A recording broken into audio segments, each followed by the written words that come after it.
여러분 안녕하십니까? 아잔초이TV의 아잔초이입니다. 오늘은 12월 29일입니다.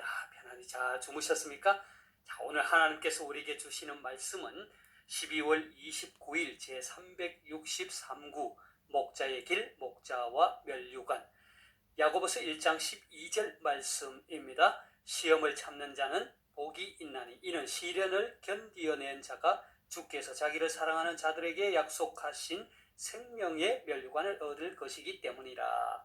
자, 오늘의 말씀을 제가 중국어로 읽어드리겠습니다.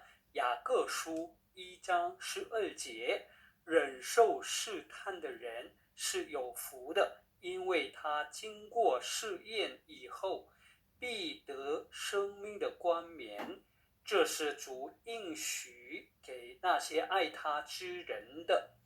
자, 제가 중국어 성경을 해설해 드리겠습니다. 야고보서 2장 12节, 야고보서 1장 12절 말씀. 忍受试探的人是有福的. 忍受 참다, 인내하다. 试探 시험이죠. 忍受试探的人 시험을 참는 자는 是有福的, 복이 있다.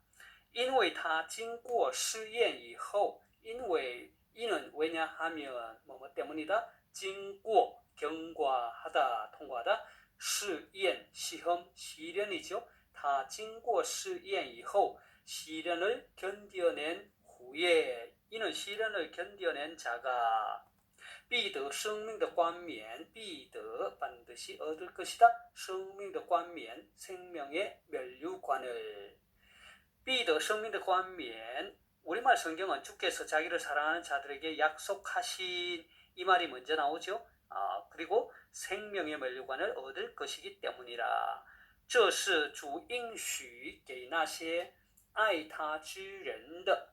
중국어 성경은 이제 우리말 성경과 달리 뒷부분에 이렇게 나오죠. 应许给 하면 누구누구에게 약속하여 주다. 那些爱他之人. 그러면 그를 그가 누구의? 주님이죠. 주를 사랑하는 사람들. 그래서 这是主应许给那些爱他之人的 하면 이것은 주께서 자기를 사랑하는 자들에게 약속하여 주신 것이다. 한국어 성경은 주께서 자기를 사랑하는 자들에게 약속하신.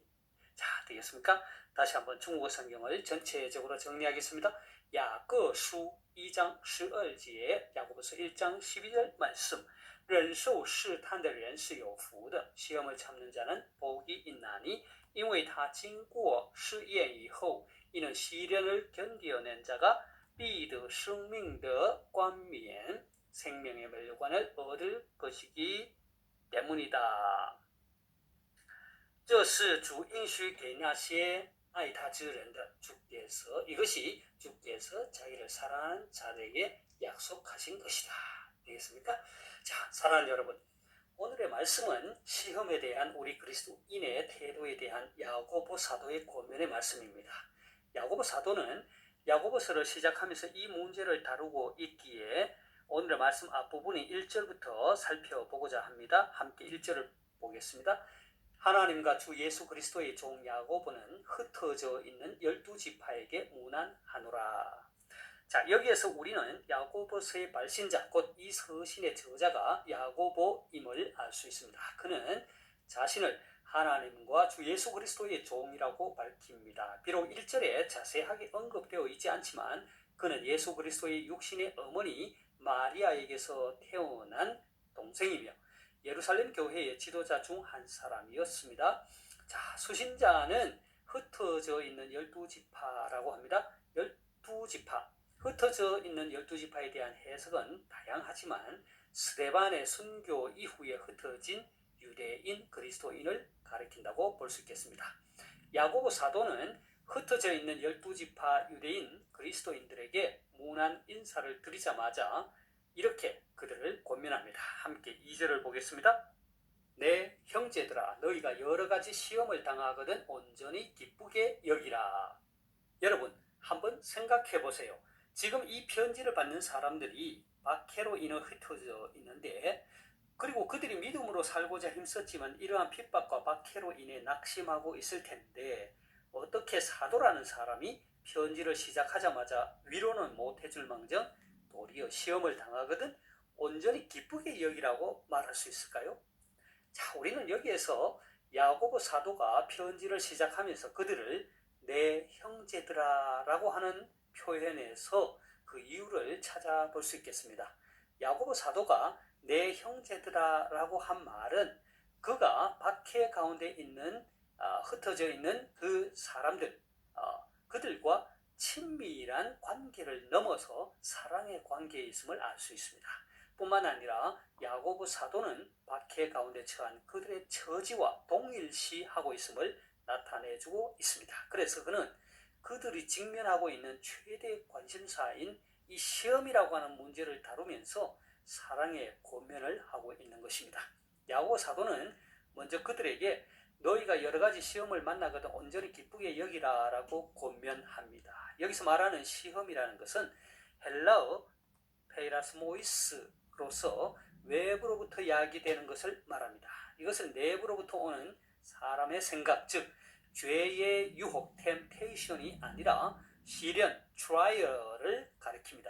따라서 사람들의 내부로부터 오는 유혹은 육체를 파괴하고 죽이려는 것이지만 외부로부터 오는 시련은 낙심하지 않고 이겨내면 자신의 믿음이 연단을 받아 더욱 굳건한 믿음으로 성장할 수 있기 때문에 야고보 사도는 충만한 기쁨으로 기뻐하라고 권면합니다. 그래서 야고보 사도는 3절에서 이렇게 말합니다. 이는 너희 믿음의 시련이 인내를 만들어내는 줄 너희가 알미라. 자, 여기에서 야고보 사도는 시험을 만나게 될 때 기뻐해야 할 이유를 말합니다. 그것은 믿음의 시련이 인내를 만들어내기 때문이라는 것입니다. 이에 대해 사도 바울 역시 환난 가운데서도 즐거워할 것을 권면하면서 이렇게 말했습니다. 로마서 5장 3, 4절을 보겠습니다. 다만 이뿐 아니라 우리가 환난 중에도 즐거워하나니 이는 환난은 인내를, 인내는 연단을, 연단은 소망을 이룬 줄 알미로다. 자, 야고보 사도가 믿음의 시련이 인내를 만들어낸다고 할 때 이 시련은 헬라어 도키미온인데 이것은 결과적인 의미로 시험하여서 인정된 것을 의미합니다.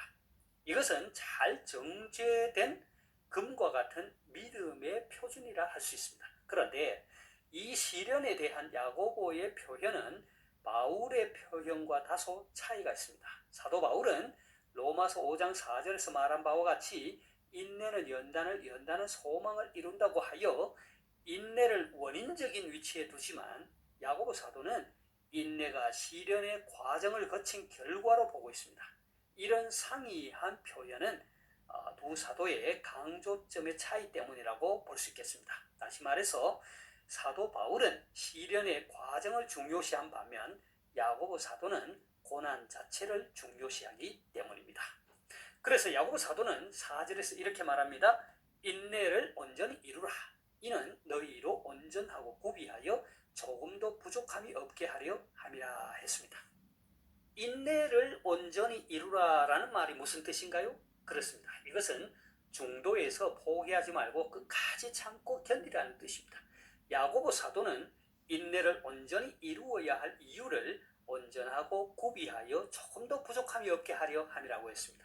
여기서 말하는 온전하고는 그리스도의 지체로서 인내를 갖춤으로 부족함이 없는 상태를 말합니다.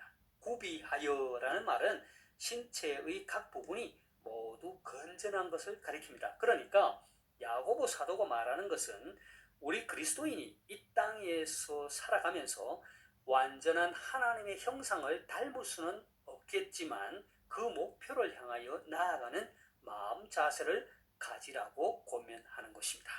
그렇습니다. 우리 그리스도인들은 주님께서 가르쳐 주신 주기도문에서와 같이 시험에 들지 않도록 기도해야 합니다. 하지만 일단 시험을 만나게 되면 잠시 근심하게 될지라도 그것이 뜻하는 바가 있기 때문에 기쁘게 여겨야 합니다. 그리고 그 시험을 온전히 이루도록 해야 합니다. 야고보 사도는 이어지는 5절에서 8절까지 말씀에서 시험과 참된 믿음에 대해서 언급합니다. 여기에서 야고보 사도는 인간이 가지고 있는 지혜는 항상 불완전하여 온전한 인내를 이룰 수 없을 뿐만 아니라 인간의 생각이나 이성은 잘못된 길로 빠지기 쉬우며 환난 가운데서 기뻐하는 마음을 가진다는 것이 불가능하기 때문에 시련을 온전히 이기기 위해서는 하나님으로부터 오는 지혜가 필요함을 강조합니다. 따라서 이 지혜가 부족하여 하나님께 구할 때 하나님께서는 간구하는 자에게 결코 인색하지 않고 풍성히 주신다고 했습니다. 따라서 우리 그리스도인들은 오직 믿음으로 구하고 조금도 의심하지 말아야 합니다. 응답받는 기도의 비결은 바로 이 믿음으로 구하는 것이기 때문입니다. 이렇게 우리 그리스도인들이 시험을 당할 때 기뻐해야 할 이유와 그 시험을 온전히 이루어야 할 이유, 그리고 그 시험을 이겨내기 위해서 하나님의 지혜를 믿음으로 구할 것을 고민한 사도 야고보는 오늘의 말씀인 12절에서 이렇게 말합니다. 시험을 참는 자는 복이 있나니 이는 시련을 견디어낸 자가 주께서 자기를 사랑하는 자들에게 약속하신 생명의 면류관을 얻을 것이기 때문이라. 자, 여기서 말하는 시험은 앞에서 언급한 2절에서 사용된 시험, 곧 헬라어의 페이라스모이스와 동일한 단어로서 믿음의 연단을 가리킵니다. 즉, 외부로부터 오는 시험으로서 하나님이 허락하시는 시련인 것입니다. 이 시험은 13절 이하의 시험, 곧 유혹, 템테이션과 다른 의미의 시험을 말합니다. 그래서 야고보 사도는 이 시험, 곧 시련을 잘 참는 자는 복이 있고 주께서 약속하신 생명의 면류관을 얻을 것이라고 합니다. 여기서 말하는 면류관은 마치 운동 경기에서 승리한 자에게 주어지는 면류관으로서 시험과 박해 속에서도 끊임없이 주를 사랑하는 자에게 주어지는 생명의 면류관을 하나님께서 주신다는 것입니다. 사랑하는 여러분, 혹시 여러분 가운데 시험 곧 시련으로 인하여 낭망하거나 고통 가운데 처하신 분이 있습니까? 오늘의 말씀을 기억하시기 바랍니다. 물론 그 믿음의 시련을 당하고 있는 당사자에게는 말할 수 없는 고통이라는 것을 압니다. 하지만 우리가 그 무엇으로 이것을 이겨낼 수 있겠습니까? 먼저는 오늘의 말씀과 같이 기뻐하십시오. 그 믿음의 시련이 인내를 만들어 낼 것입니다. 그 인내를 통하여 그리스도의 온전하심과 같이 닮아갈 것입니다. 그럼에도 그 시련이 너무 고통스러워 어떻게 이겨낼 수 있을지 모르실 때 후히 주시고 꾸짖지 아니하시는 하나님께 지혜를 구하십시오. 주께서 그 시련을 이겨낼 수 있는 지혜를 주실 것입니다. 하나님 주시는 그 지혜로 시련을 잘 견뎌내므로 하나님께서 약속하신 생명의 면류관을 얻을 수 있기를 소망합니다. 제가 다시 한번 오늘 말씀을 읽고 마치도록 하겠습니다. 야고보서 1장 12절 말씀, 시험을 참는 자는 복이 있나니 이는 시련을 견디어낸 자가 주께서 자기를 사랑하는 자들에게 약속하신 생명의 면류관을 얻을 것이기 때문이라. 雅各书1章12节，忍受试探的人是有福的，因为他经过试验以后，必得生命的冠冕。这是主应许给那些爱他之人的。 하나님께서 여러분에게 복 주시기를 원합니다. 愿神赐福大家，明天再见，내일 다시 뵙겠습니다.